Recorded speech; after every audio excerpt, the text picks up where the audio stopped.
Welcome to Morning Joe with Tom, with your host, Thomas Chappell. Get ready to listen to real-life stories from inspiring leaders who have overcome incredible challenges to rise to the occasion. If you're ready to add some pep to your morning with a new outlook on leadership, then grab your cup of coffee. It's time to be inspired. Here's your host, Thomas Chappell.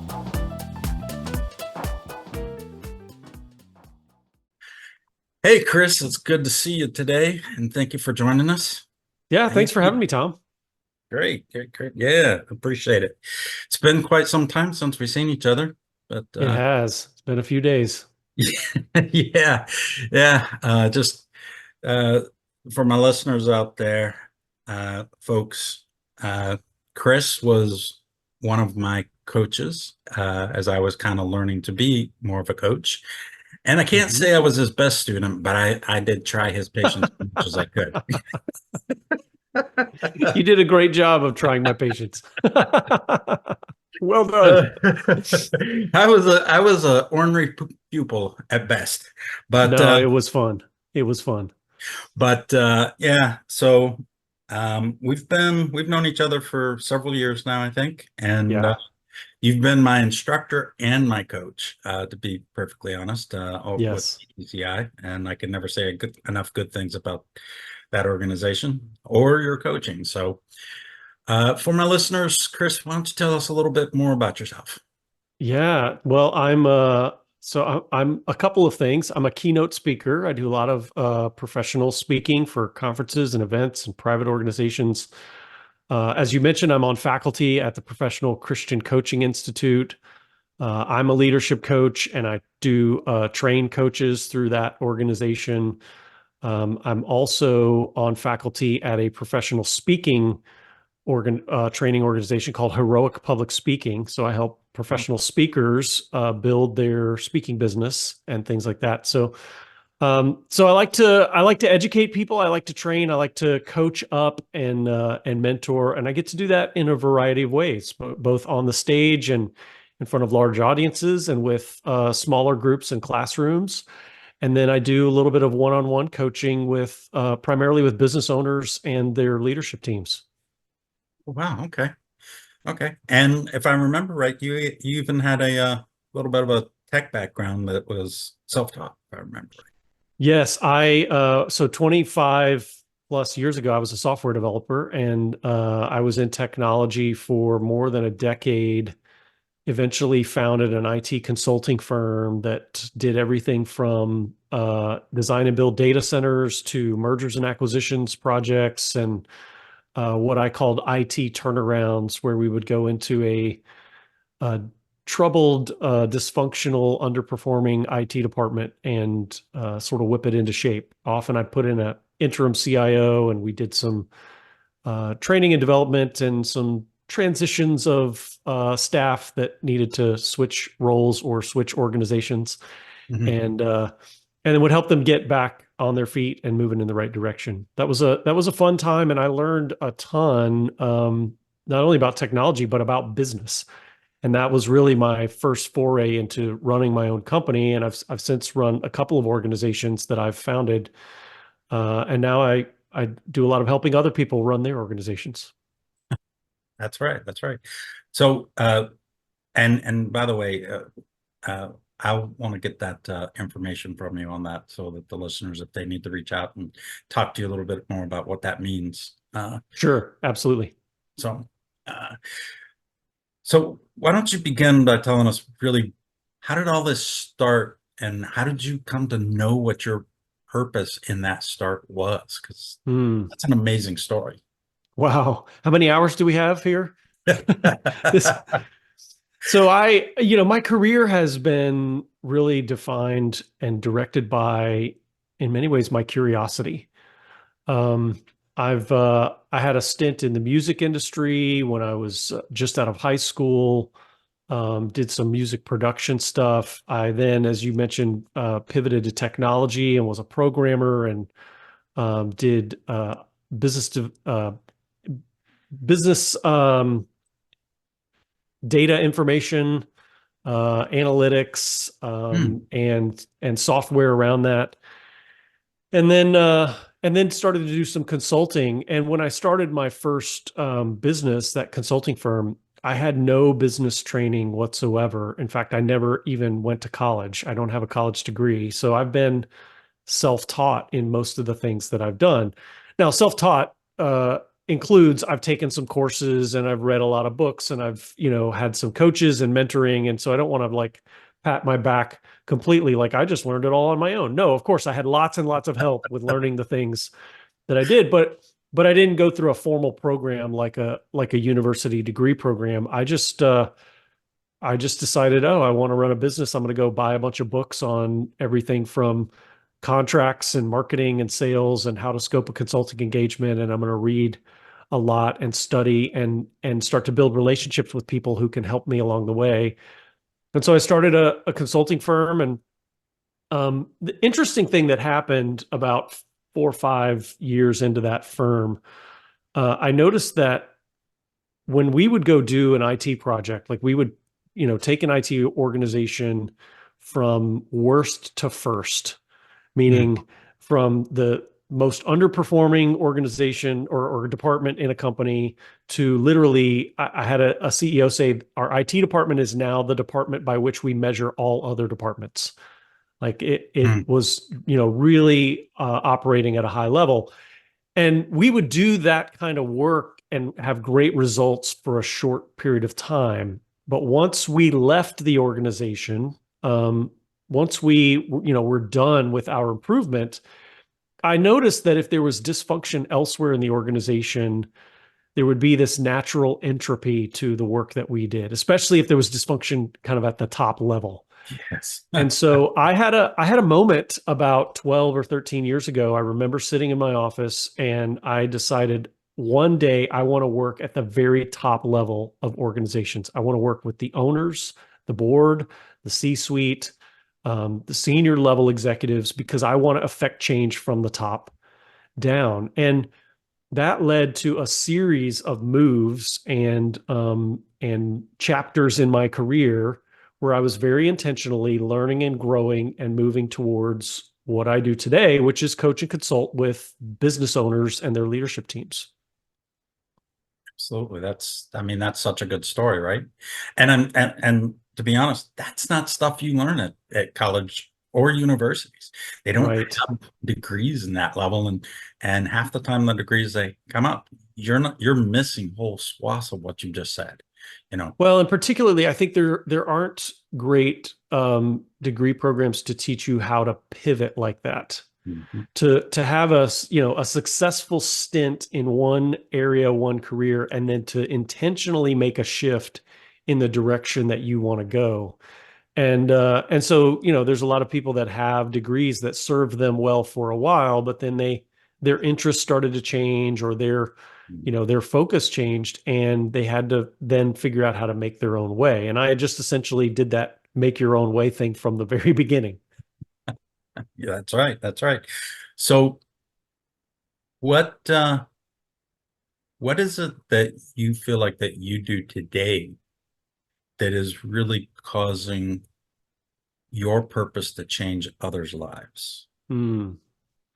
Well, I discovered a while back as I was working with several executive coaches that I've had and doing a lot of introspection about what's meaningful to me and what's important. And I had this realization that my addiction, if you will, my drug of choice is seeing an aha moment on someone's face when they understand something for the first time, or they connect the dots between two ideas, or they, something that has confounded them becomes clear.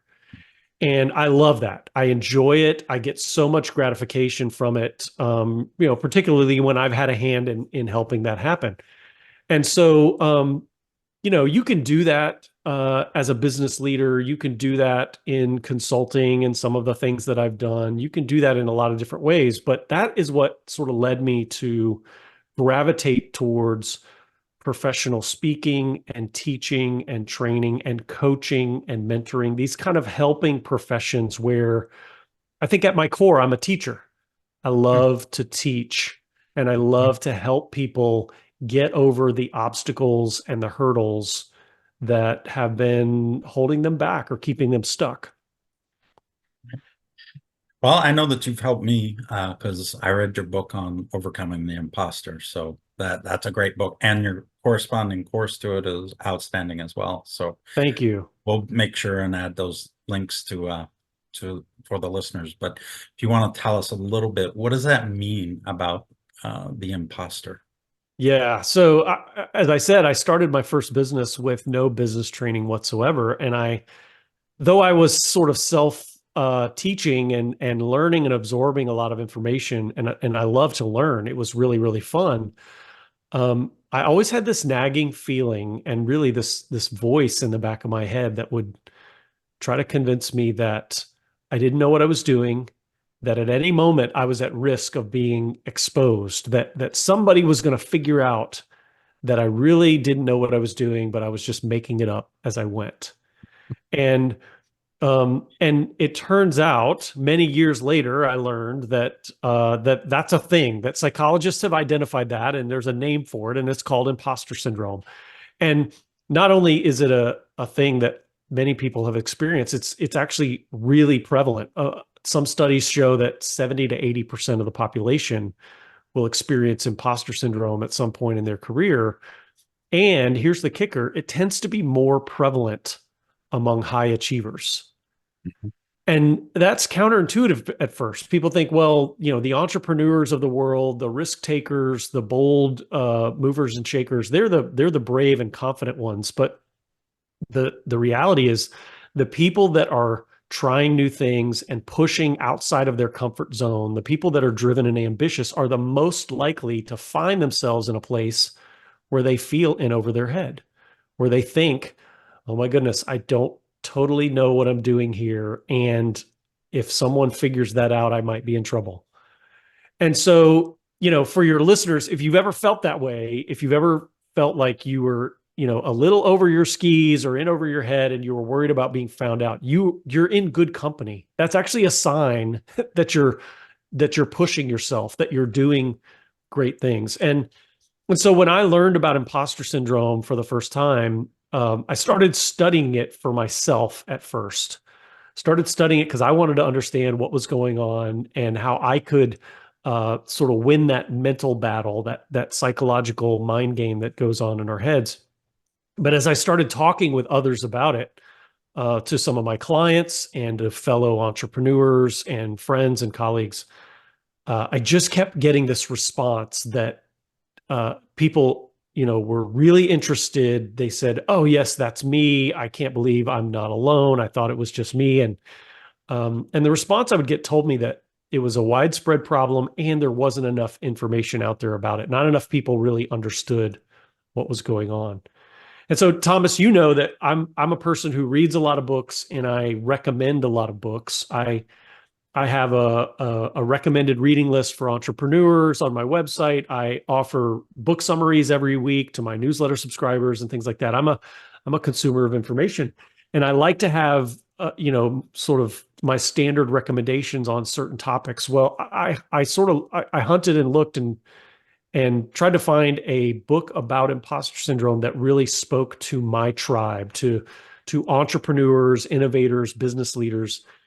And I couldn't find one that I felt like I could recommend. And so at some point it became a compulsion that this book needed to exist and it didn't. And so it was my job to write it and ultimately my calling to write it. And so that's what I did. Well, and I'd just like to add a little bit of testament to that because, as you know, you and I've had this conversation. I went through your book the first time, and Yeah.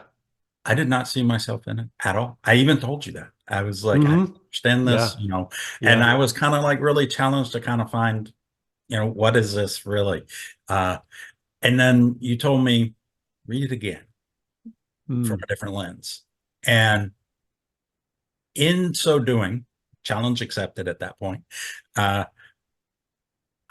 kind of saw myself as in that imposter syndrome, but like so blinded to it, I thought it was just my own insecurities there. I Mm, didn't realize that at the level that I'd even blinded myself to who that I felt like that I was. yeah. So it was Yeah. amazing. And it started my road to recovery because I spent my whole life people telling me, hey, you'll never be better than a plumber's helper. You're a ditch digger, you're this, you're that. But Mm, don't ever try to improve. You're just mm, this. And all that did was kind of fuel my energy, right? And then you're the one person that came into my life and offered something positive in my life. And I'm wow. like, you know, this is not me. This isn't me. No. Mm, mm, And then you said, look again. And then there it was. There I saw the reflection. And wow. and so I was like, that was powerful enough that it over time has changed a lot of my issues that I've had. And I've Wow. learned to kind of love myself a little bit more, not in the negative way, but in a positive way. Yeah. So Wow. so that's how that you've helped me. So Thank listeners, you. if you feel like that you're not there, hey, give this book a read. It's on Audible, if I remember right, Yes. as well. And I think you're the one that's reading it. Um, Yes, I did. I read it. and I still listen to it over and over again because it's easy for my gym time. So, Mm, but I've really kind of enjoyed our time here together. But I'd like to give the last word to you. And if in part of that last word, if you could kind of tell some of the people how that they can connect with you and all, that would be yeah. great. Yeah. Well, I'm really easy to find online. If you can remember that my name starts with a K. I'm KrisKelso, Kris Kelso. And I'm Kris Kelso on most of the social media platforms, the major ones. I'm at kriskelso.com. And you can find specifically the book and the digital course at overcomingtheimpostor.com. And I'll note as well that I have some resources that are freely available. I mentioned my entrepreneurs reading list, and you can get a free chapter of my book, Overcoming the Imposter, at either one of those websites, kriskelso.com or overcomingtheimposter.com. And I intentionally gave away, Thomas, you'll recognize this because you've read the book. I didn't give away as a free chapter 1, which just sort of, establishes the problem and tells a little bit of my story, but doesn't really solve anything for you. I didn't feel good about just offering that. So the free chapter is chapter 7, which is the chapter on tour guides versus explorers. And those two mentalities. And I chose it because it's a very self-contained, very valuable and helpful chapter, even if that's the only thing you read. So I would encourage your listeners to go get that free chapter at a minimum. It's freely available and it'll really help you out, even if you don't read the entire book. Okay. Uh, any speaking engagements coming soon? Oh man. Yeah, there's always some things on the calendar. Some of them are private events for clients and some of the organizations that I'm with. I hesitate to put a lot of dates out there because people may be listening to this 6 months from Yep. now, and all those dates will be passed. But So that go to the website, in other words. that's right. Okay. Cool. Well, Kris, it's been great. I've really enjoyed having you on. Yeah. And we will see you on the flip side. Likewise, it's always great to talk with you, Thomas. Thanks for having me. Absolutely.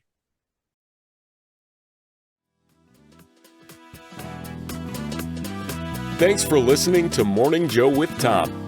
Be sure to subscribe wherever you listen to podcasts so you don't miss an episode. See you next time for more real-life stories and inspiration on Morning Joe with Tom.